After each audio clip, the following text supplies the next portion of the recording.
Greetings, wanderers of the night. I'm the Keeper of Tales, here to guide you into a world of dreams.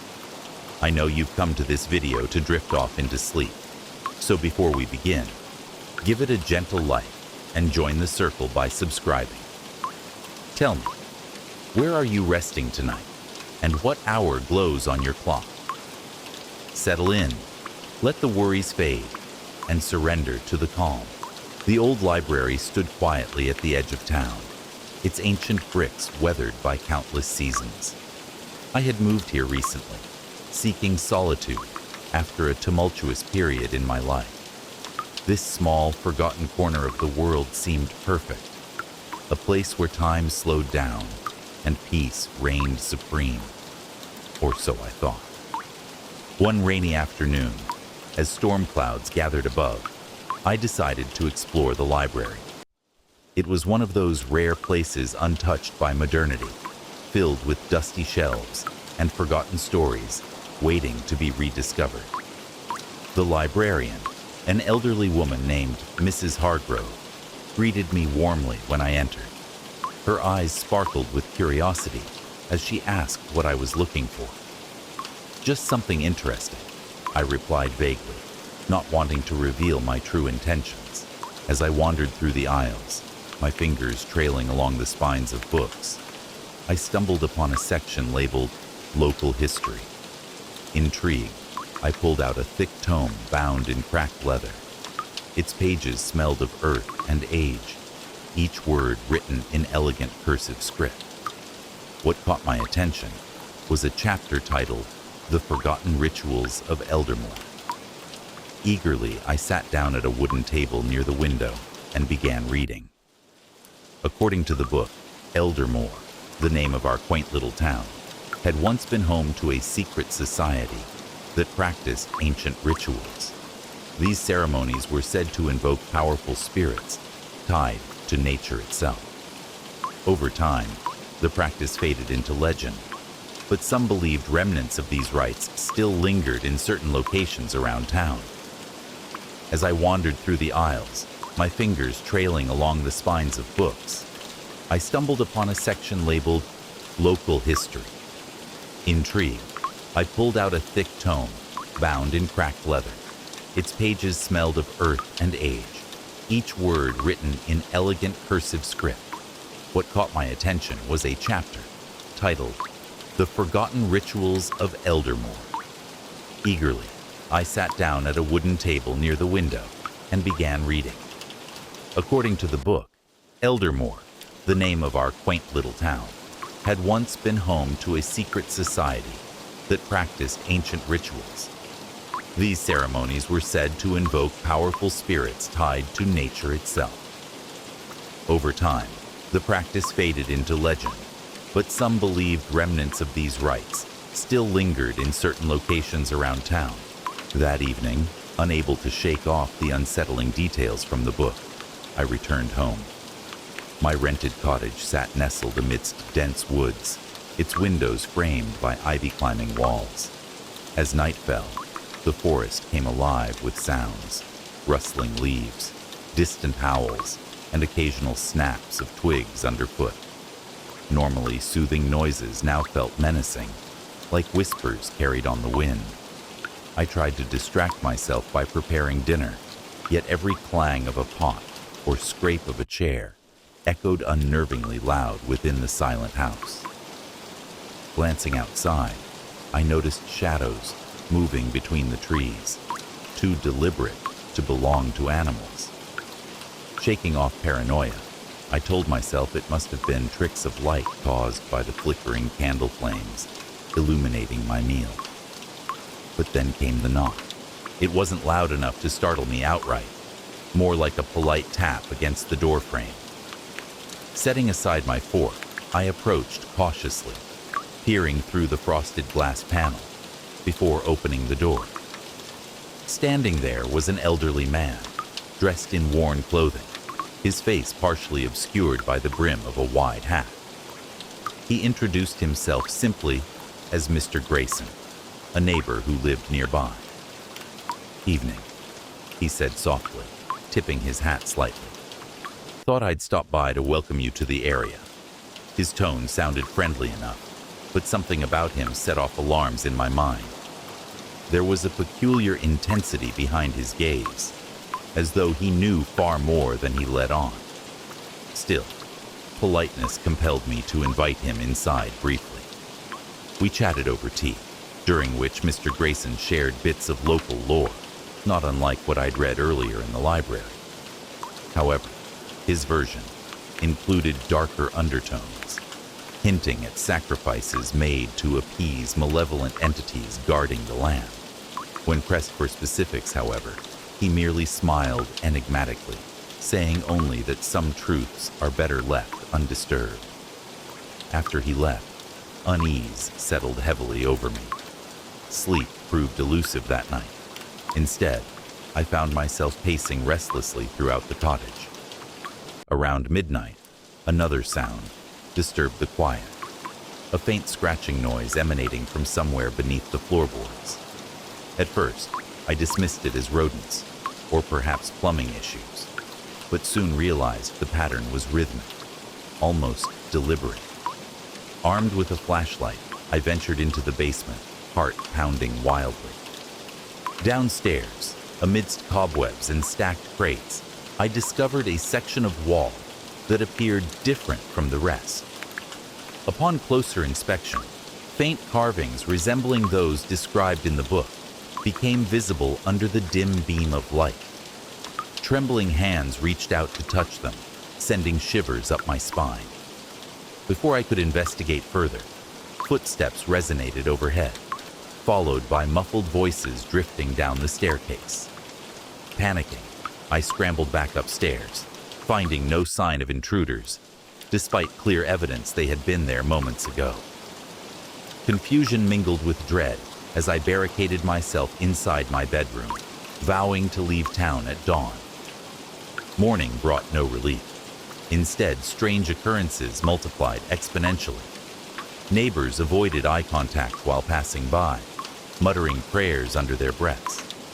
Plants growing unnaturally fast encroached upon my property lines overnight. Worst of all, cryptic messages started appearing, written directly onto surfaces using unknown methods, urging me either to stay away or embrace whatever force resided here.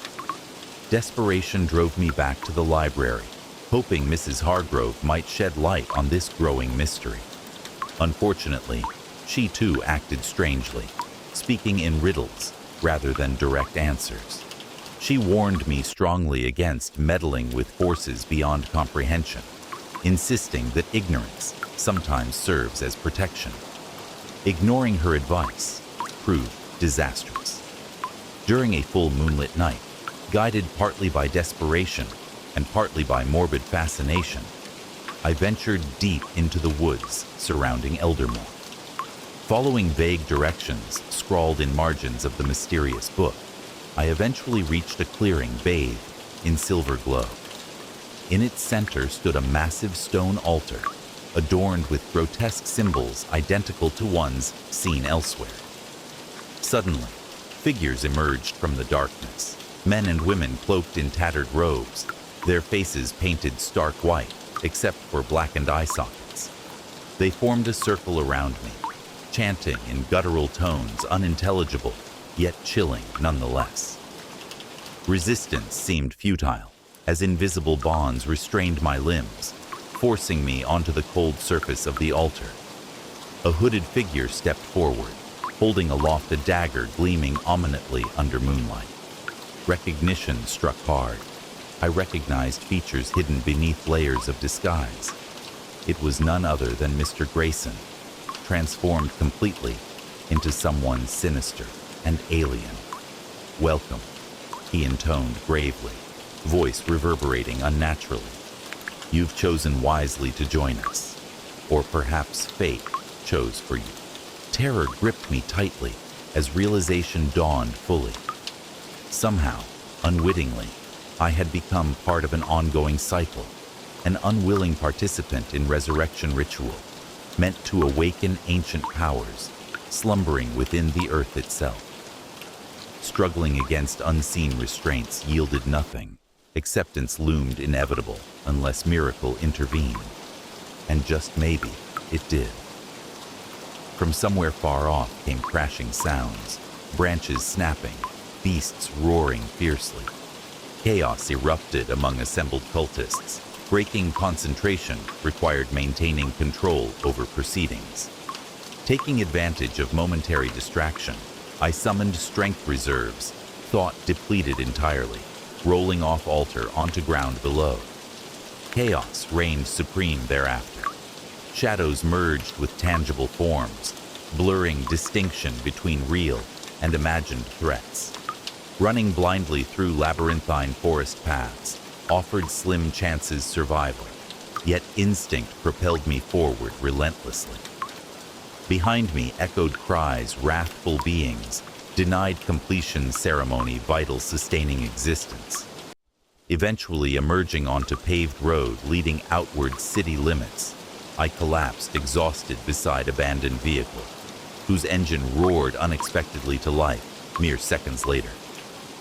Fleeing scene without looking back once, I drove continuously until reaching safety confines metropolitan area miles away. Now safe, or safer, I reflect often upon events transpired. Messages continue arriving sporadically via various mediums. Notes tucked under windshield wipers, graffiti appearing freshly painted walls buildings, but none dare follow physically anymore. Whether due caution, learned experience, or genuine fear remains unclear. What I do know absolutely is this: some doors shouldn't ever open, and once crossed threshold separating ordinary extraordinary, return journey becomes infinitely harder, if possible at all. The old bookstore on Maple Street had been there for as long as anyone could remember. Its weathered sign creaked gently in the breeze, the gold lettering faded but still legible. Whispering Pages. I'd stumbled upon it during one of my aimless wanderings through the city, seeking solace in places that seemed untouched by time. As I pushed open the heavy wooden door, a soft bell chimed above me, announcing my arrival. The interior was a labyrinth of shelves, towering high into shadows, where the light from the few windows couldn't reach. The air smelled of aged paper and ink, a scent both comforting and mysterious. Behind the counter stood an elderly man with sharp eyes and a kind smile. "Welcome," he said warmly, his voice carrying the weight of countless stories. "Are you looking for something specific?" "Just browsing," I replied, trying to sound casual despite the growing sense of unease creeping over me. There was something about this place, something that made my skin prickle and my heart race just slightly faster than usual. He nodded knowingly before returning to whatever task occupied him at the moment, leaving me free to explore. My fingers trailed along the spines of books as I wandered deeper into the shop, each title more intriguing than the last.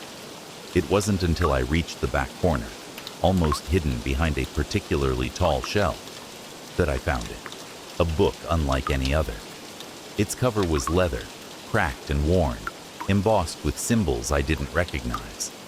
The pages within were yellowed with age, their edges charred, as though they'd survived some ancient fire. Intrigued, I opened it carefully, revealing text written in elegant script. But these weren't ordinary words. They seemed alive, shifting subtly under my gaze, as if testing whether I truly belonged here. Before I could close it again, the old man appeared beside me, his presence silent, yet commanding. "You've found the heart of Whispering Pages," he murmured, his tone both reverent and warning. "What does that mean?" I asked, though part of me already knew I might not want to hear the answer. He gestured for me to follow him toward a small reading nook, tucked away in the farthest corner of the store. Once seated, he began to speak, his voice weaving a tale older than the building itself. Long ago, when magic still walked freely among men, a powerful sorcerer created this very book, as a repository for knowledge, too dangerous to be forgotten entirely. Within its pages lay secrets capable of reshaping reality, but only those pure of heart could wield such power without consequence. Over centuries, the book chose its keepers carefully, ensuring none fell prey to greed or malice. But what happens if someone unworthy reads it? I interrupted, unable to suppress my curiosity. His expression darkened. They become bound to its will, forever trapped between worlds. A chill ran down my spine, but before I could dwell on the implications, movement caught my eye, a shadow flitting across the edge of my vision. When I turned to look, however, nothing was there. Still, the feeling persisted, growing stronger with every passing second. Someone, or something, was watching us. Ignoring my rising panic, the old man continued his explanation. According to legend, the book occasionally sought new guardians, testing potential candidates through visions and trials, designed to reveal their true nature.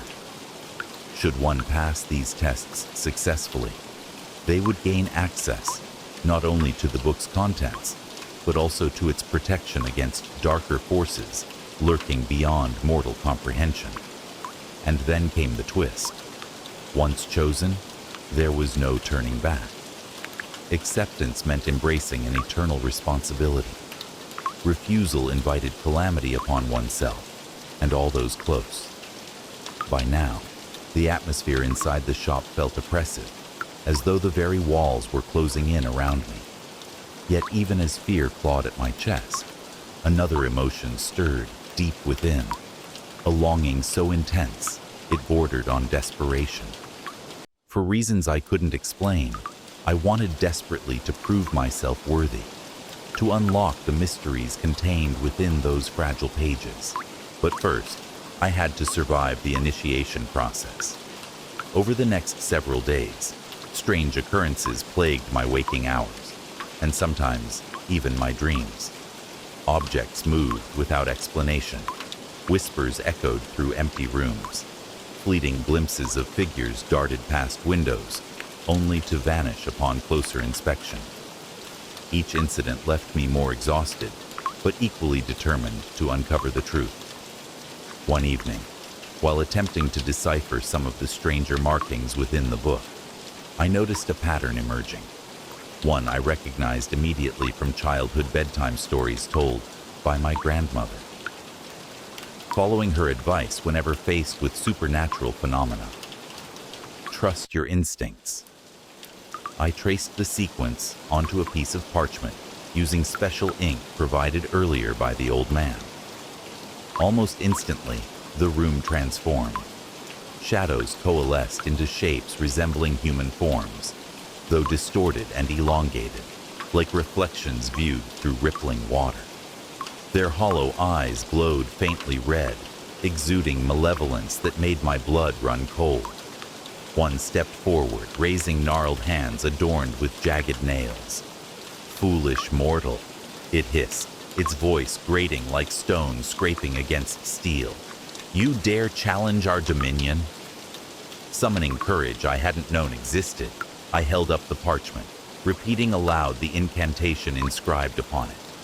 To my astonishment, golden light erupted from the symbols, forming a barrier between me and the creatures.